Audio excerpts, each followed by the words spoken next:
seria um título que eu daria a esse sermão se eu tivesse que dar um. Um homem estava muito doente há muito tempo.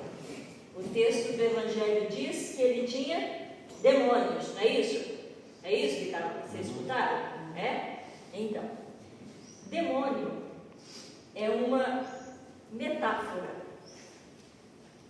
para todas aquelas forças que nos dividem. É uma palavra que se usa para representar, metáfora é isso, uma palavra que se usa para representar uma coisa, né? Então, é uma metáfora para todas aquelas coisas que nos dividem, nos atormentam, nos possuem com tanta força, com tanta veemência, assim, com tanto vigor, que nós nos perdemos. Perdemos a nossa capacidade de pensar, de organizar a vida de maneira positiva. Um demônio tem o poder de uma paixão, mas em vez de nos fortalecer como pessoas amadas, ele nos quebra, nos atormenta, nos persegue. Um demônio pode ser uma ideia, pode ser uma pessoa, pode ser uma coisa, uma situação. Às vezes nós estamos tão presas a algo ou a alguém, que essa coisa, pessoa ou ideia tem o poder de nos controlar. Tornamos-nos cativos, como se a gente fosse prisioneiro, e não encontramos saída. Nós permanecemos encerradas, presos. Você já se sentiu assim alguma vez na vida? Desse jeito, parece que está preso, parece que, puxa, que uma coisa te possui, uma ideia, uma vontade te possui, de um jeito que você não consegue controlá-la. Então, na linguagem dessa metáfora, dessa coisa que representa a força, uma força de opressão, um demônio é uma entidade separada. É uma entidade que concentra o mal em si. E daí eu pergunto para vocês acham que demônios existem? Sim. São entidades externas?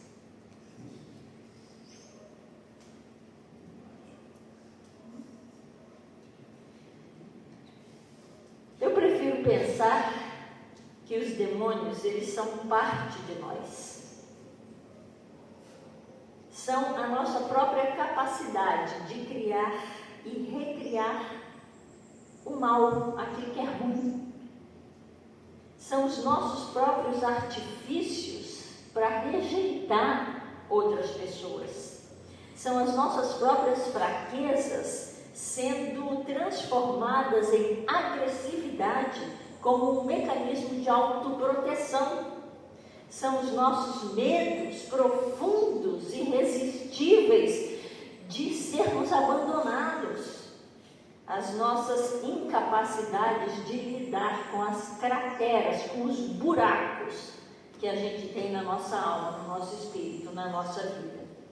A gente prefere pensar que os demônios são uma entidade à parte, porque não queremos acreditar que nós carregamos esse potencial divisivo e destrutivo dentro da gente mesmo. O homem do Evangelho, o homem que o Evangelho descreve, estava doente há muito tempo. Ele tinha muitos demônios. Jesus o curou. Por meio dessa cura, Jesus devolveu a ele o poder de se reencontrar, de se encontrar com ele mesmo. Ao fazer isso, Jesus devolve a ele, mas também a nós, que lemos a sua história hoje, a capacidade de nos reencontrarmos. Jesus restaura a capacidade dele e a nossa de nos livrarmos das forças que nos aprisionam, que nos cerceiam, que nos subjugam. subjugam, que faz a gente se sentir escravo de alguma coisa, que faz a gente não acreditar na gente mesmo. Ao curá-lo, Jesus declara que dentro dele e dentro de nós existe uma força, um potencial para juntar os cacos que dividem a nossa vida, para a gente se tornar inteiro de novo. Acreditar que nós somos capazes de vencer essas coisas ruins que aparecem na nossa vida, ou que a gente muitas vezes produz, né?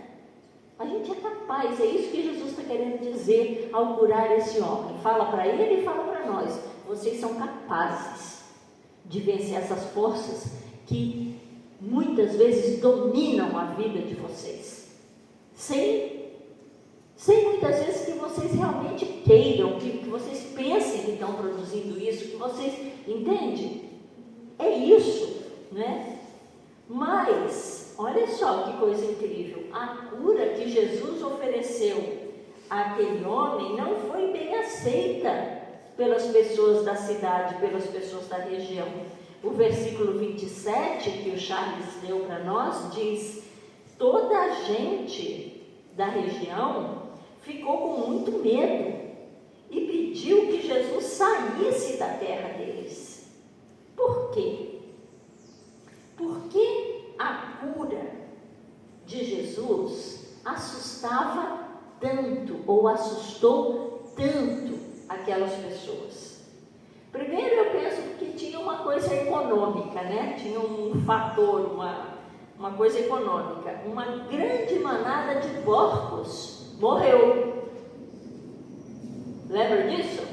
Não é isso que o texto fala? Os porcos se lançaram no precipício, se lançaram no mar, na água, no lago e morreram.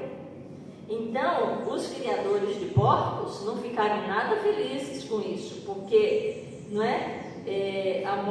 Com a morte dos porcos, eles perderam o trabalho, né? Perderam o seu emprego. E os donos dos porcos, então, devem ter ficado furiosos, né? Porque perderam uma, talvez, importante parte da sua propriedade, né? Quem de nós não ficaria furioso se perdesse, sei lá, o carro ou o meio de ganhar dinheiro? E se a gente olhar para a lei naquela época e para suas proteções à propriedade, nós percebemos que Jesus cometeu uma falta grave, viu? Lembra-se do que os 10 mandamentos dizem sobre a propriedade? Lembram? Diz assim: não cobiçarás a casa do teu próximo, a mulher do teu próximo, o servo, a serva, o seu boi, o seu jumento, nem coisa nenhuma que pertença ao seu próximo. Jesus não cobiçou a propriedade de ninguém, ele a destruiu. Isso é uma grave violação da lei, da tradição e dos valores. Não é de se admirar que o povo da região tenha pedido a Jesus que deixasse a sua terra. Mas tem uma outra coisa, um segundo fator, que é uma coisa social e ao mesmo tempo individual. Jesus alterou a ordem das coisas naquele lugar. Naquela região havia homens, mulheres, ricos, pobres, empresários, gente provavelmente da administração pública, rebanhos de porcos pastando nas colinas, porqueiros trabalhando, e havia também um homem perturbado, que não usava roupas, um homem que andava nu por aí, e vivia nos túmulos, ou seja, o louco da cidade.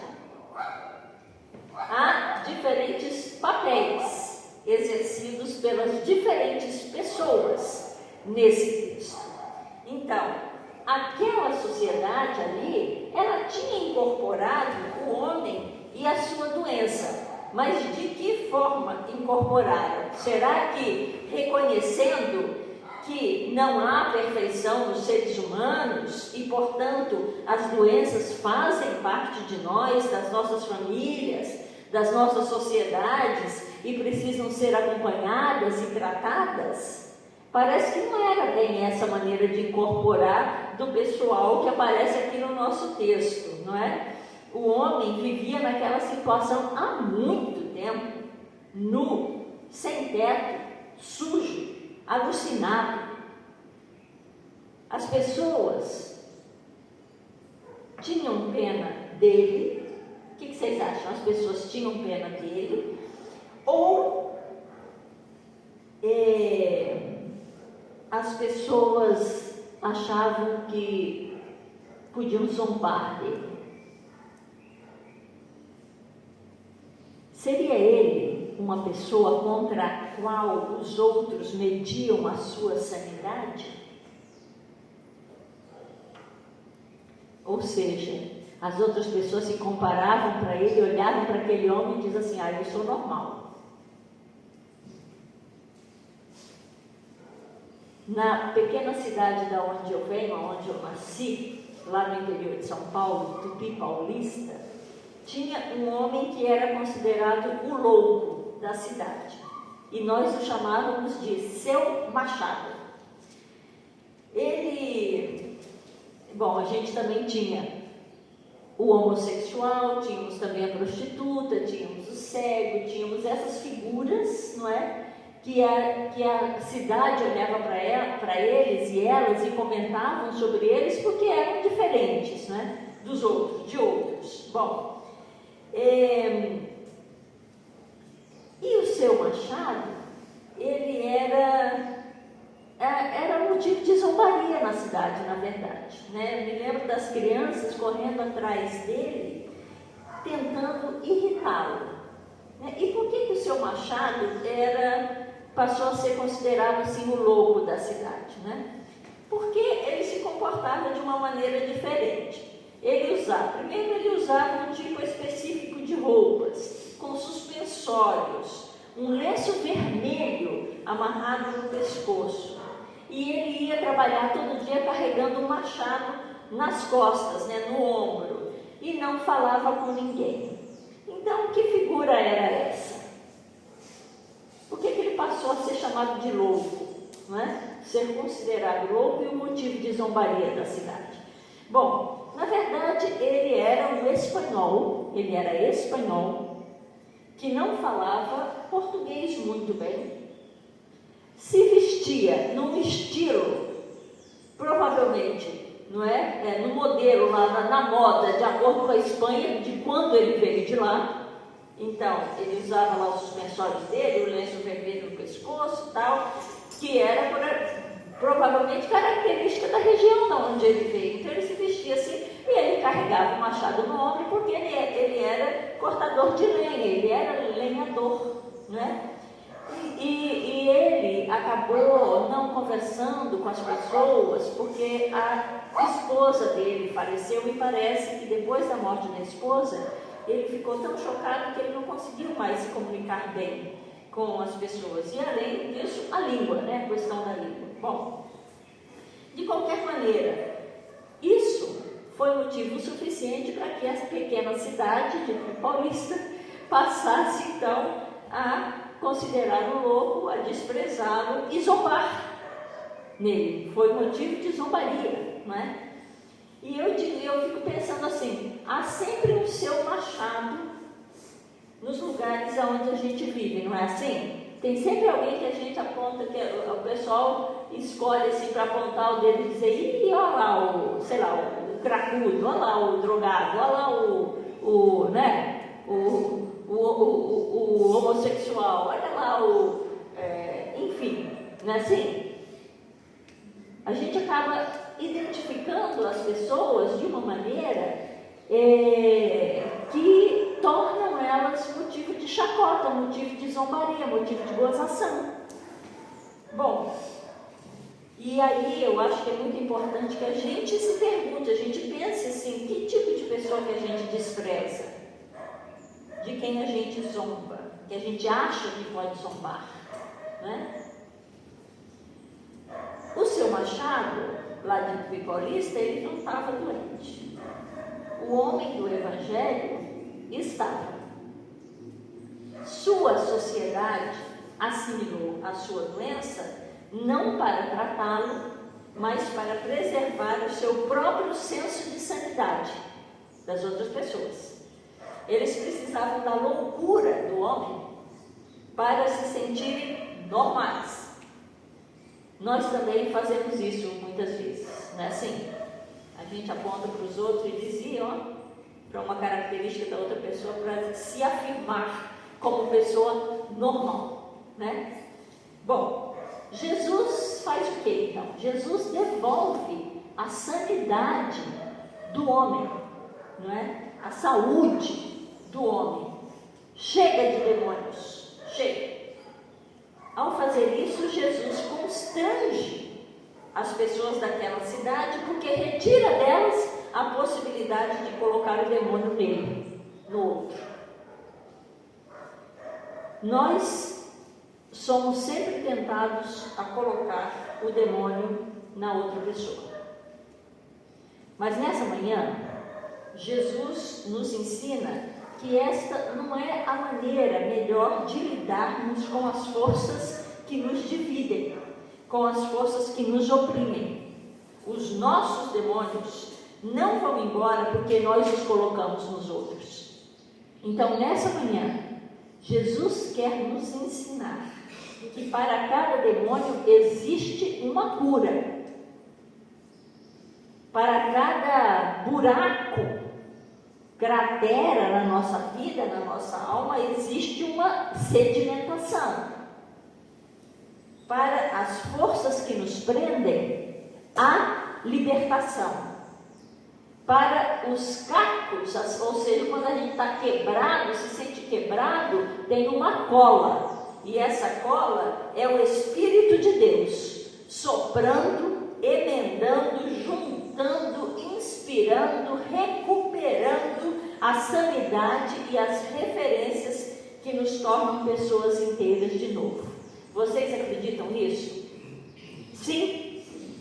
Vocês acolhem a cura que Jesus traz por meio do seu amor, por meio da sua misericórdia, da sua compaixão, da sua companhia, do seu Espírito que está na nossa vida, que está entranhado, impregnado na nossa vida, na vida do mundo, de todo mundo? Vocês acreditam? Vocês acolhem isso? Sim? Então vocês digam amém. Amém. Amém.